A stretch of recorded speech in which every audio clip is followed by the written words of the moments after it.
Welcome back to In Tune. This is Arnold Stricker with Ellie Wharton. We just finished up some summer songs, and happy first day of summer to you. We were talking off air a little bit about how in the area the past couple of years we've not really had a spring, and we're getting one this spring. The weather's a little cooler, a lot more rain. And with the rain, we've been hearing a lot about flooding.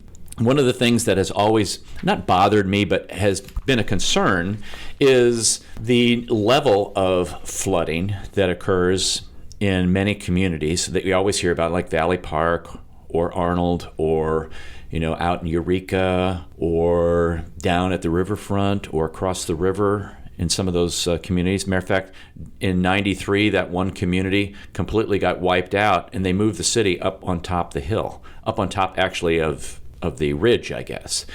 Valmeyer. They moved the city of Valmeyer completely off the river. When you think about flooding, I drove through Chesterfield Valley a lot earlier in my life, and during the flood of 93. And I remember driving back through after the water had receded just enough. It was just off the highway, but it was still everywhere else. And it was like driving, I've never driven on the moon, but I can imagine it was like driving on the moon.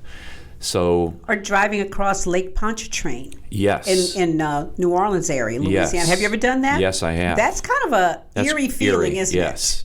Because you're like, where am I going to go? Yeah, or when you go into the Florida Keys and you're on the bridge highway, and you kind of think, if something happens. The bridge to nowhere. I'm in the drink. Yeah, you are in the drink, and I don't have any life preservers with me. Wow, yeah, that is true. Chesterfield Valley was 10 feet underwater at the time in 93. And, the 500-year flood. Well, 2 years later. That's right. The 500-year flood came again. And it did not get the Chesterfield Valley. But now you see all this development out there. And that used to be an area where water could go. The rivers would push themselves to certain areas and be able to expand.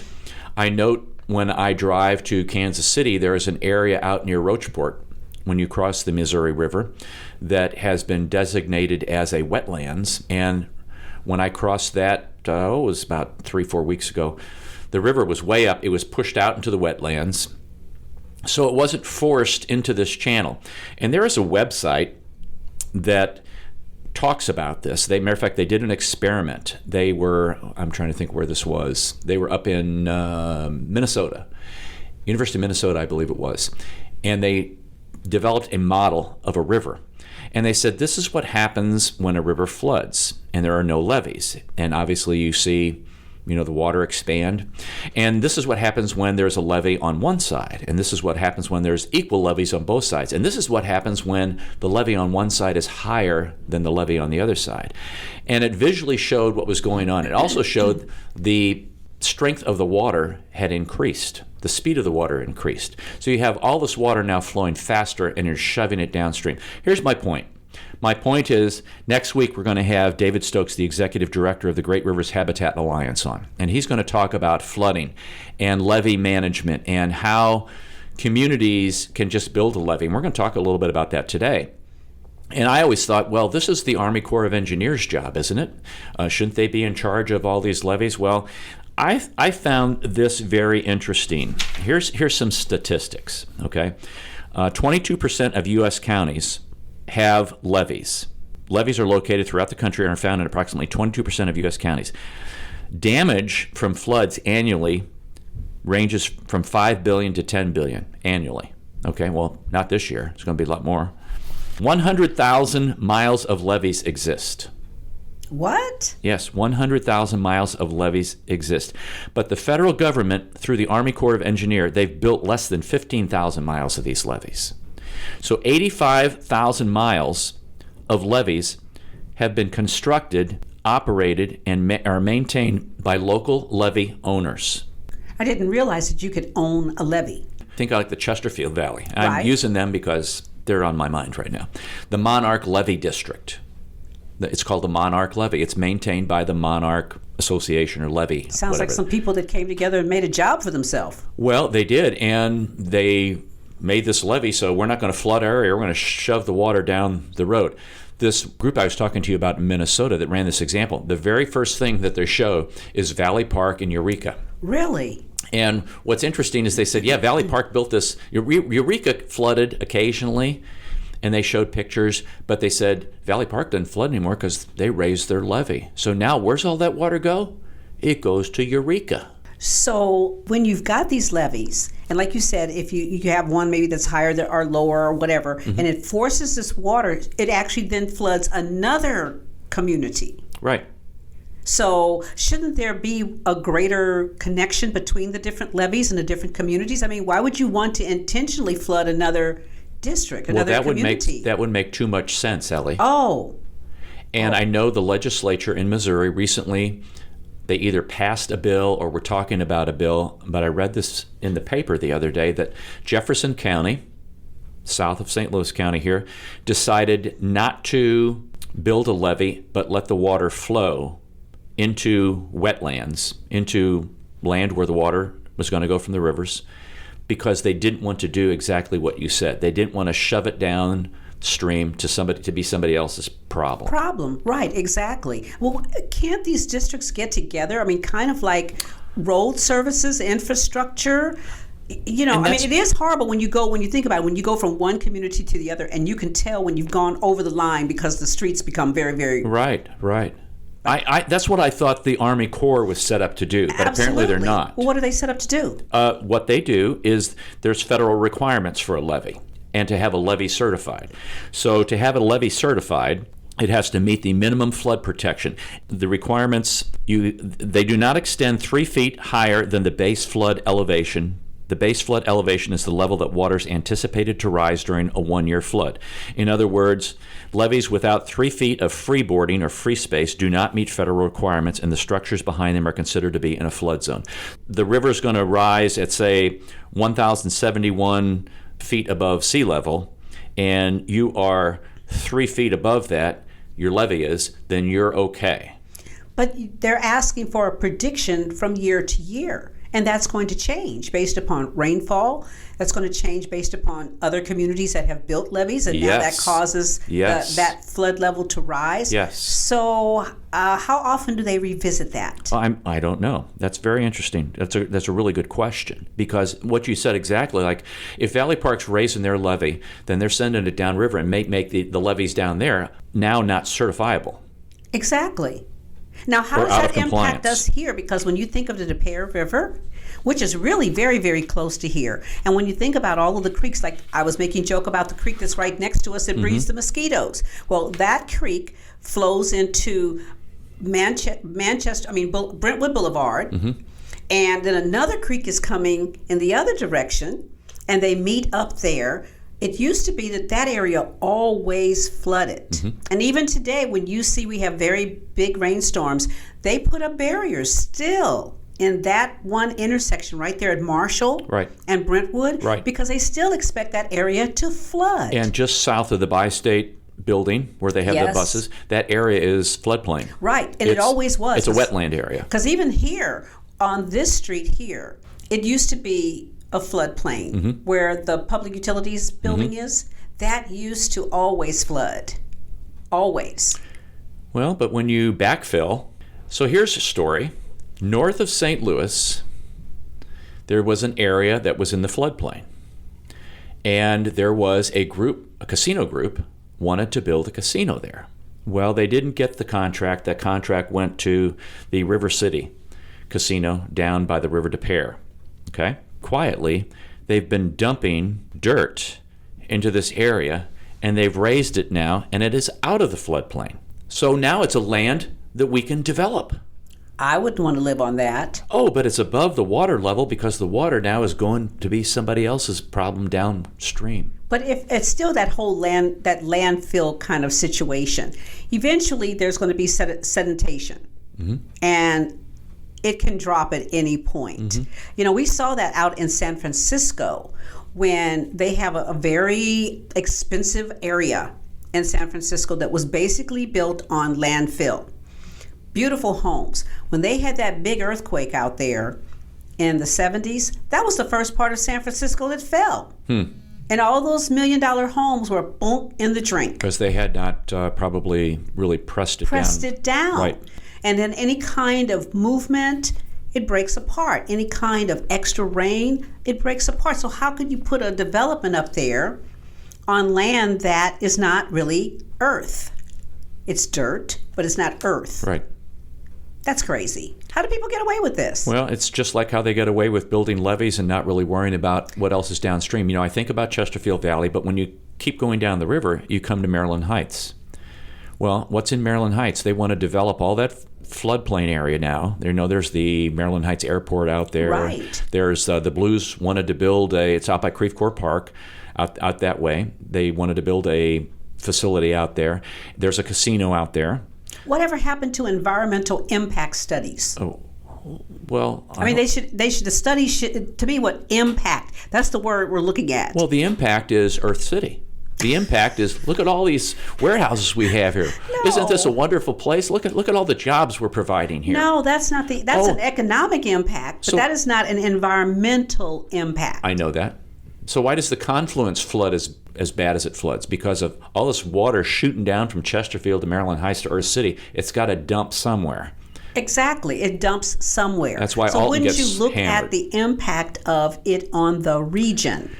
And I guess that's the question I have for David. And this is one of the things I think David is involved with at the Great Rivers Habitat Alliance. Oh, I'm going to be armed for bear with David when he gets there here. Has to be some kind of larger oversight. This is where I would love government to be involved. Yes. Because if you've got community A building a levee and downstream community B can't afford it, they're going to get hammered. Or on two sides of the river, well, we're going to build our levee 2 feet higher and we'll be dry, but you're going to get wet across the river. Exactly. And so what you're doing is creating a situation where the people in neighborhood B that can't afford the levee, their housing values just suddenly plummet because all the time, every year, they're going to be in the floodplain. They're going to get flooded. They're not going to be able to get FEMA flood insurance.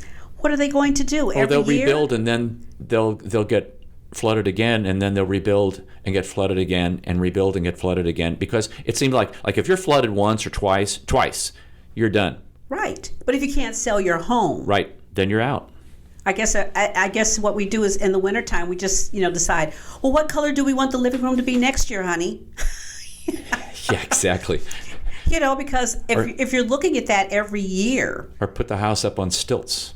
Oh, that's ridiculous. I mean, cause these people all kinds of extra expense just because the environmental impact study does not look at the entire region and say what is going to be the impact. Well, and that's something that we've talked about on the show is what are environmental and economic impacts, especially economic impacts on an entire region. Exactly. There's so many different impacts. It's like saying, well, we've got great schools down here, but we're not going to pay attention to the schools up north. Well, hello. The region is impacted by education as a whole. A better educated populace makes for a better region, period. Say it.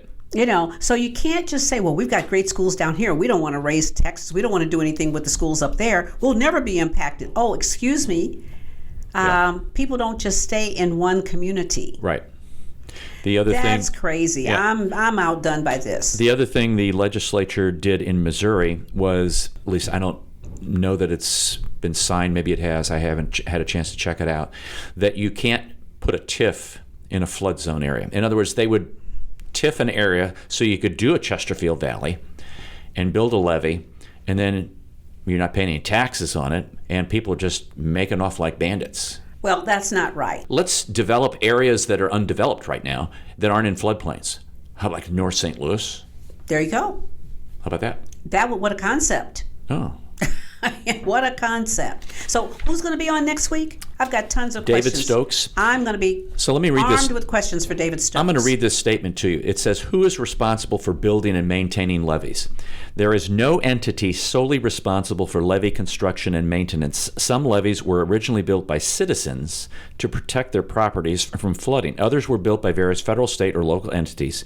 The U.S. Army Corps of Engineers has designed and constructed many of the nation's levees and is responsible for the maintenance of federally owned levees that are in that system. But not all the levees built by them are federally owned. However, in most instances, levee ownership has been transferred to the state or to another local or regional authority, which then becomes responsible for documenting and maintaining the levee. So as we talked earlier, You could have a monarch levee district build a levee, like out in Chesterfield, and it may be certified, and they may transfer that to the state.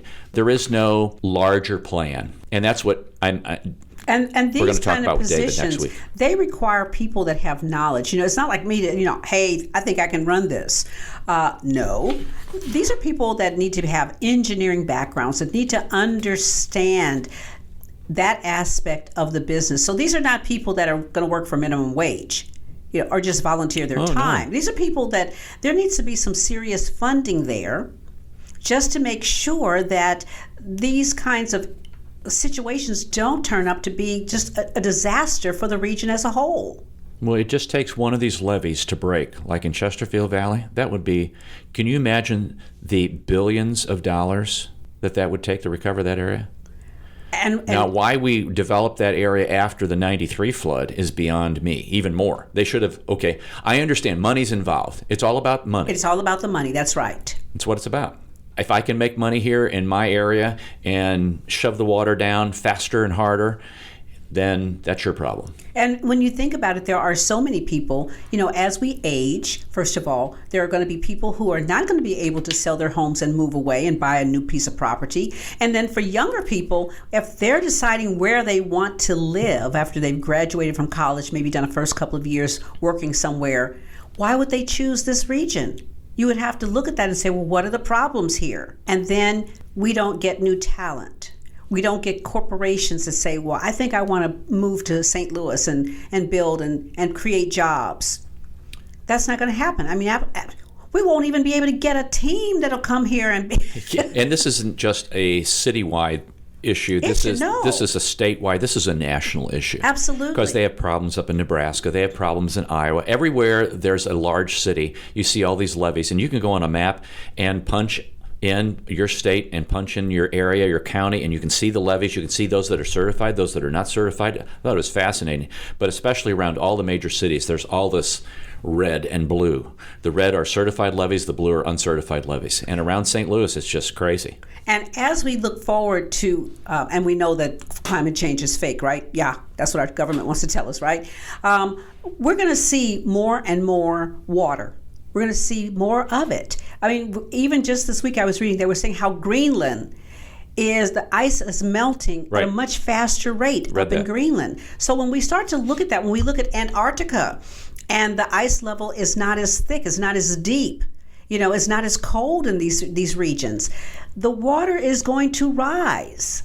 There are islands they're saying that within the next 20 years will no longer exist. The Marshall Islands being one of them.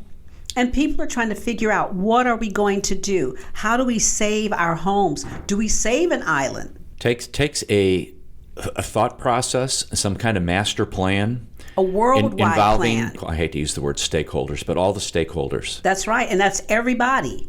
That's everybody in the world has to stop and look at this. So for our area, this is kind of was a primer for next week when we talk to David Stokes, who's Executive Director of the Great Rivers Habitat Alliance. Oh my goodness, we really need to go back to some of the very basics and figure out how to make these things happen so that they benefit the community. I'm just vexed when I think about the fact that you can build a levee and then create a problem for the next community and it'd be okay. Well, and why not be talking to them about that? Because they'll probably say, no, we don't want you to do that. Oh, because now we're going to have to do it. Exactly. We don't have the money to spend. But you come together and you figure out how everyone benefits from it. And so maybe you have a sharing of the expense. That's why the state's getting more involved with this. Well, it's about time. It is. Well, it is about time. It's time for a break. Right. This is Arnold Stricker with Ellie Wharton of In Tune. You're listening to KWRH-LP, 92.9 FM, your community radio station in Webster Groves, Missouri.